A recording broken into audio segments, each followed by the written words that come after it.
Malam hari ini temanya tidak jauh dari perdebatan kemarin. Ya, Perdebatan yang sangat unik tapi harus bijak, jangan sampai kita terbawa ke dalam sana. Ranah kita hanyalah ranah kegembiraan di sini.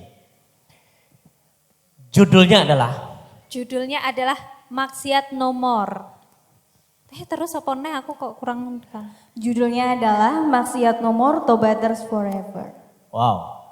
Maksiat tidak lagi, tobaters jalan terus. Tang ting ini gampang. Tapi tentang ini saya ingin dengarkan prolognya dari yang naksir saya, tapi saya tolak Pak Yai. Terlalu muda, kalau saya mati dia masih muda. Wah rondone payu meneh, ojo golek sing meh rada cedak-cedak padha umure. Mbak Nia sabar ya Mbak Nia. Nia, tolong dibacakan prolognya tentang malam hari ini. Kesetiaan hanya mampu dimiliki oleh orang-orang terpilih. Iki suaranya moderator kok mbok bedake no Ben?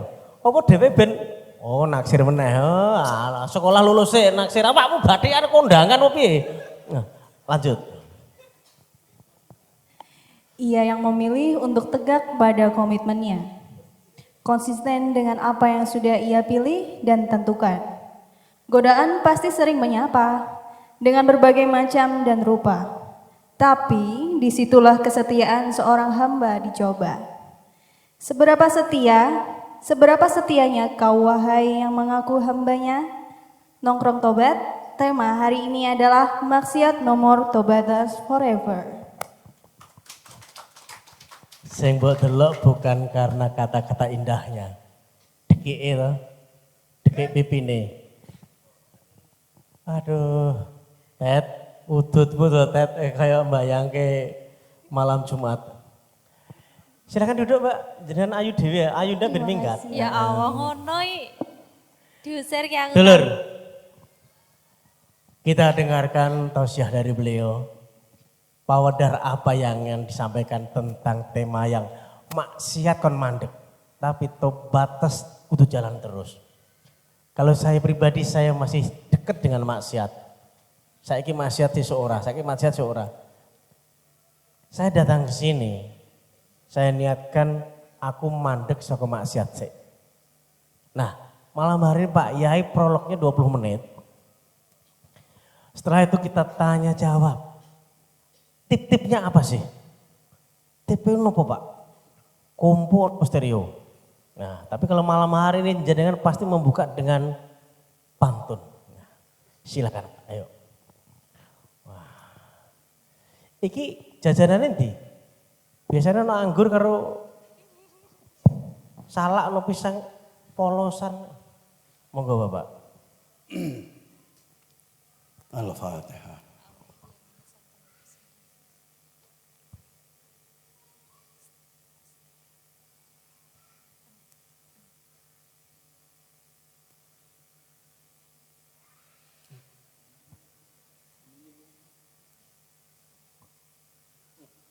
Winda sama Mbak Nadia bisa duduk di joglo. Monggo. Mbak Winda sama Mbak Nadia dan Mbak Yu. Kami aturkan lenggah di joglo. Monggo. Bismillahirrahmanirrahim. Assalamualaikum warahmatullahi wabarakatuh.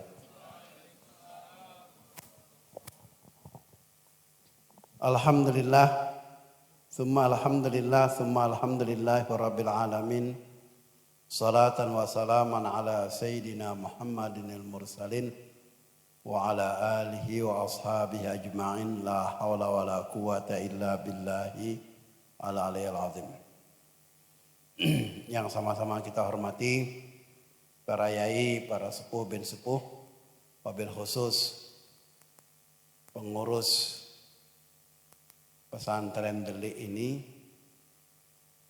dan Kang Dur, penata acara, Mbak siapa? Mbak Nia. Dari mana aslinya? Semarang mana? Oh, Semarangnya Tembalang. Adik-adik mahasiswa, mahasiswi yang dimuliakan oleh Allah Subhanahu wa taala. Sebelum saya masuk ke judul tadi, saya sangat terkesan sekali ucapan si Mbak Nia tadi. Tentang kesetiaan. Iya. Gimana setianya tadi, gimana? Oh. Untuk mengetahui kesetiaan suami, ya. Untuk mengetahui ini kan mau bersuami enggak? Mau bersuami enggak? Amin gitu loh. Mau bersuami enggak? Mau. Ini mau beristri enggak? Masya Allah. Jadi begini Mas, begini Mbak. Untuk mengetahui kesetiaan suami ketika dia berjaya. Untuk mengetahui, saya ulangi lagi, untuk mengetahui kesetiaan suami ketika suami berjaya. Untuk mengetahui Mas, untuk mengetahui kesetiaan istri ketika jenengan dalam keterpurukan. Sepakat? Amat sepakat. Tidak sedikit ketika suami itu keterpurukan, biasanya istri minggat. Ya Pak ya? Ada uang abang, abang sayang. Tidak ada uang abang melayang. Sudah banter salah mulai. Nah, apa judul malam ini sesungguhnya? Bahasa Indonesianya apa? Maksiat tidak lagi, taubat selalu. Nah, jadi kita dalam kehidupan keseharian kita ini selalu dan senantiasa bergelimang dengan dosa. Bergelimang dengan maksiat. Sepakat?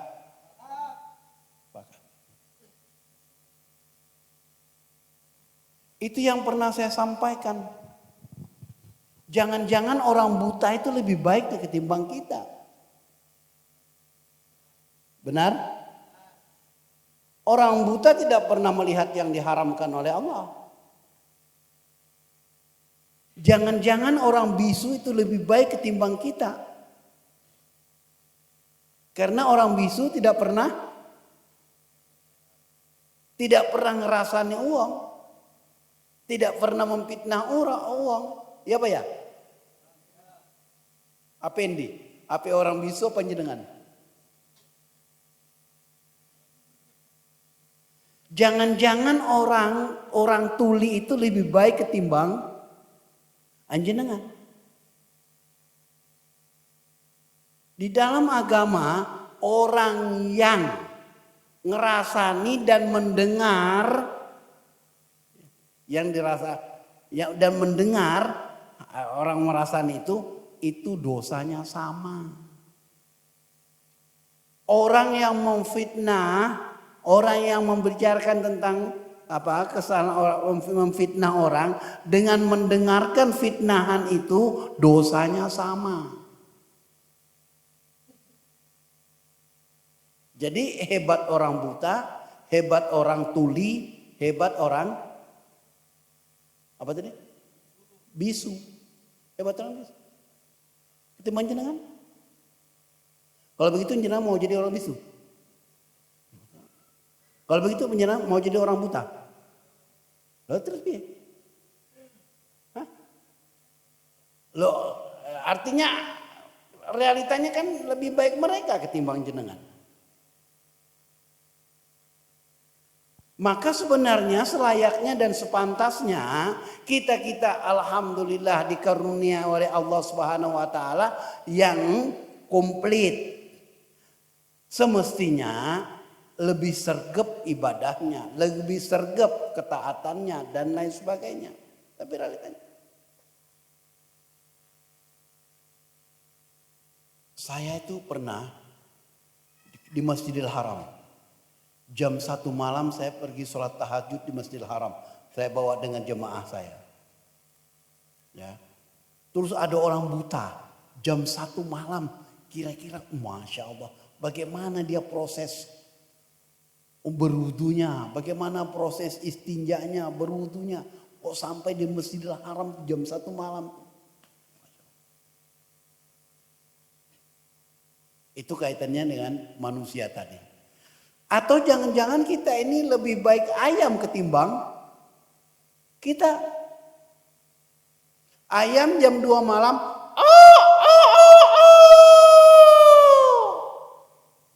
Pas ya. Ya, jangan-jangan dia tahajud. Semenjak dengan jam 2 malam bangun apa? Pipis. Berpipis. Bobo meneh. Iya, jadi nggak cebok.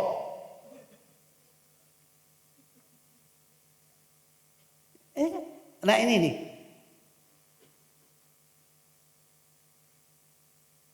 Nah atas dasar itu, kita yang orang yang senantiasa merasa bergelimangan dengan dosa, dengan maksiat.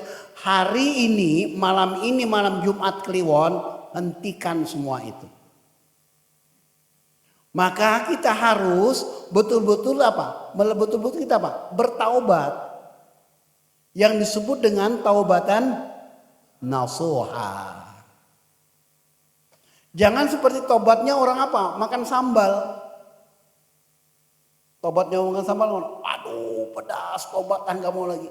Besok ada pecel. Angan meneh. Ya Pak ya? Apalagi orang yang kena asam lambung itu kan. Makan pedas. Masya Allah. Seumur-umur saya baru tadi saya cek. Cek apa namanya? Cek apa namanya? Kolesterol, gula, ya kan? Ternyata gulanya tuh tinggi. 280. Ya alhamdulillah sudah punya pabrik gula gitu kan. Nah, atas dasar itu setidak-tidaknya ya di dalam Al-Qur'an kaitannya masalah taubat, ya taubat. Kita kan pengen taubat dulu. Pengen taubat nggak? Jangan seperti taubatnya orang makan sambal tadi, jangan seperti taubatnya orang mana? Aduh, mau melahirkan, aduh. 3 bulan berikutnya meteng meneh. Jangan. Nah, setidak-tidaknya di dalam Al-Quran ada 82 ayat yang berkaitan dengan taubat yang tersebar di 70 surat. Nah, ada 82 ayat yang tersebar di 70 surat tentang menceritakan ayat-ayat itu tentang taubat. Terus bagaimana syarat-syarat untuk kita bertaubat? Syarat kita untuk bertaubat itu pertama adalah menyesal. Jangan bertaubat ketika apa namanya sudah naza kata orang Arab itu. Naza itu kalau sudah mau meninggal. Begitu baru aduh saya taubat. Oh enggak, bukan itu yang namanya taubat.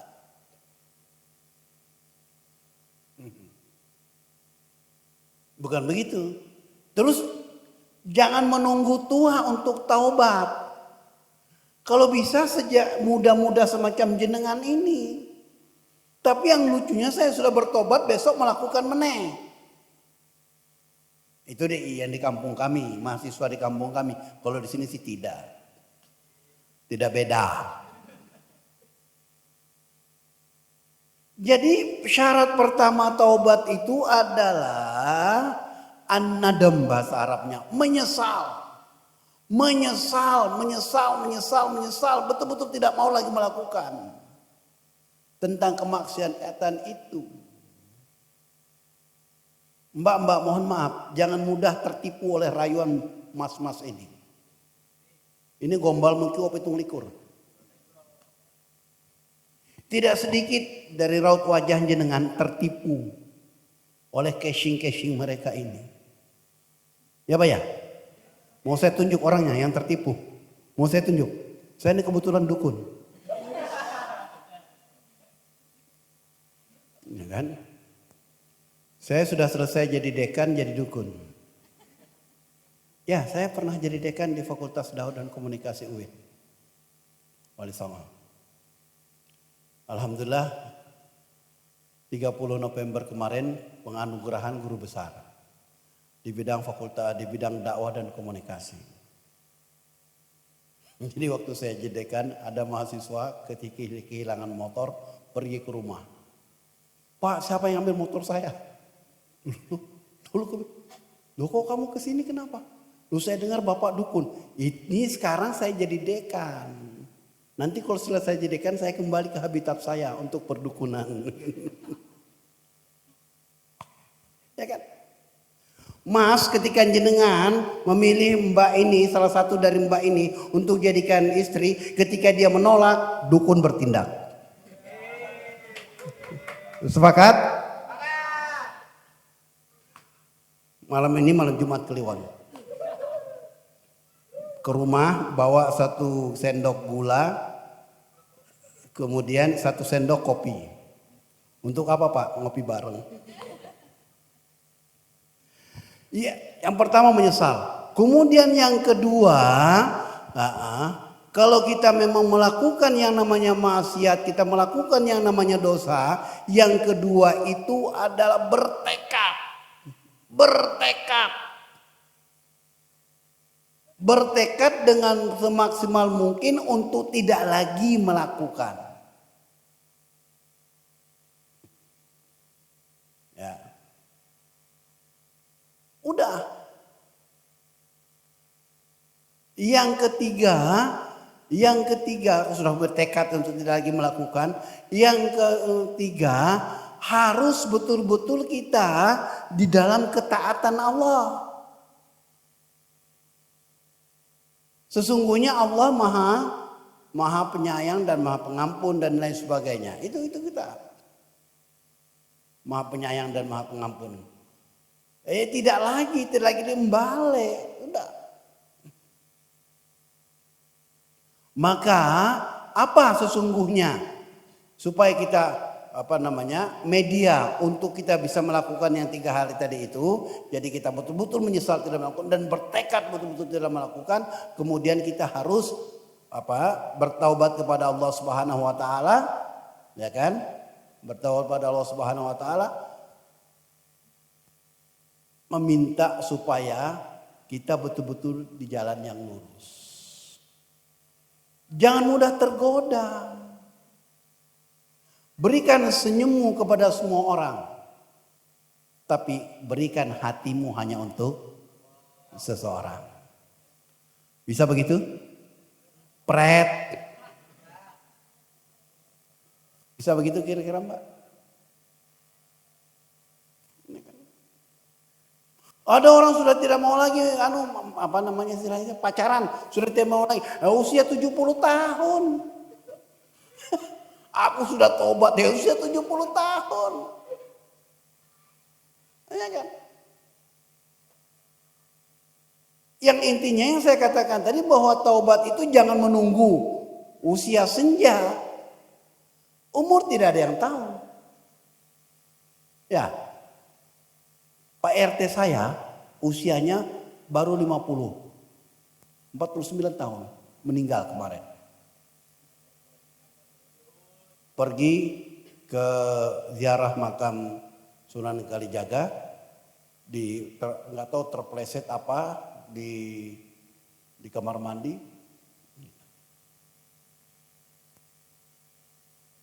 Nah, atas dasar ini yang saya katakan tadi ini, jangan menunggu di waktu senja, jangan menunggu di waktu tua untuk kita taubat kepada Allah Subhanahu wa taala. Setelah kita betul-betul melakukan niat yang kuat tadi itu untuk tidak melakukan lagi, jangan terjerumus kepada lubang yang sama.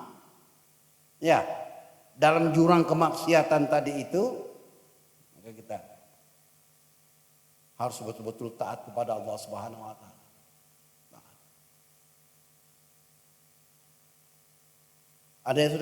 Ada yang sudah bertaubat?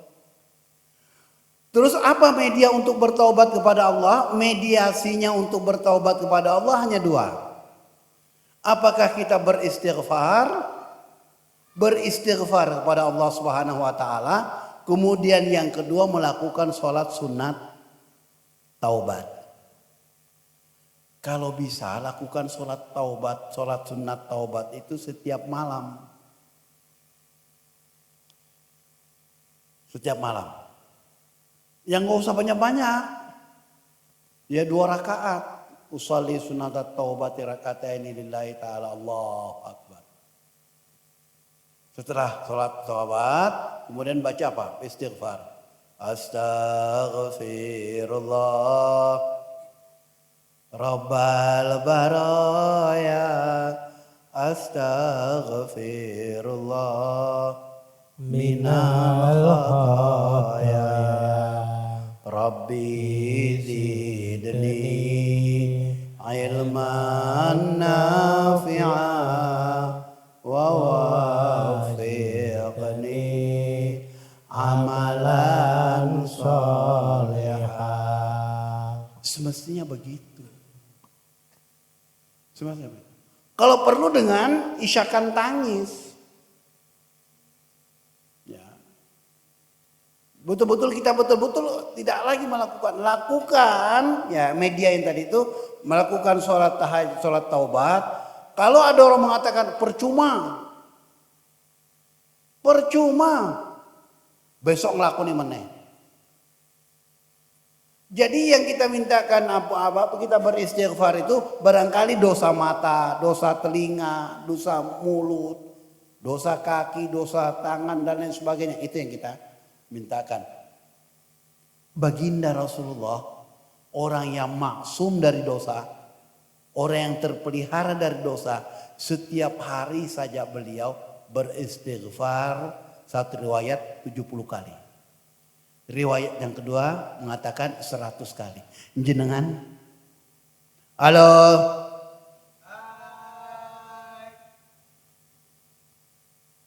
Berapa kali dalam satu hari istighfarnya? Yang panjang hayanya itu di mana? Berapa kali dalam satu hari istighfarnya? Nah. Ya kamu. Berapa? Hah? Berapa?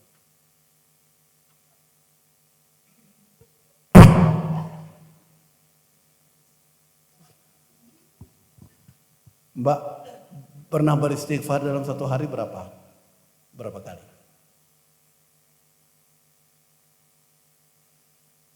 Paling banyak jenengan beristighfar dalam satu hari itu 15. Itu setelah sholat 5 waktu. Astaghfirullahaladzim. Kan? 3 kali 5, 15. Itu pun kalau sempat. Semacam jenengan apa sempat? Sholat maghrib, sholat asarnya aja hampir maghrib. Ngacung. Jujur. Ada tuh jenengan? Sholat asarnya hampir maghrib, ya. Iya, ini saya tunjuk orangnya langsung. Di sini, apa meneh? Sholat maghribnya hampir ke isya. Oh, itu yang nutup kepala itu. Bahkan nggak sholat. Astagfirullah. Nah ini. Nah inilah yang saya katakan bahwa kita harus banyak beristighfar kepada Allah Subhanahu wa taala. Beristighfar itu bukan apa artinya astagfirullah. Aku minta apa? Astagfirullah itu. Aku minta ampunan. Wa atubu ilaih, dan aku bertaubat kepadanya. Astaghfirullahaladzim, kan? Aku beristighfar kepada Allah yang Maha Agung. Wa atubu ilaih, dan saya akan bertaubat, saya akan kembali kepadanya. Kalau sudah kembali kepadanya artinya kita kembali kepada ketaatan kepada Allah Subhanahu wa taala. Itu mungkin sekedar pengantar. Katanya tadi tidak boleh lebih dari 20 menit. Monggo, ada yang mau dipertanyakan? Sudah saya sampaikan tadi syarat untuk bertaubat. Ya, kendati pun kita adalah orang yang sering melakukan maksiat, tapi terus minta saja kepada Allah Subhanahu wa taala agar kita selalu dan senantiasa dosa-dosa kita diampuni oleh Allah Subhanahu wa taala. Monggo. Tepuk tangan dong.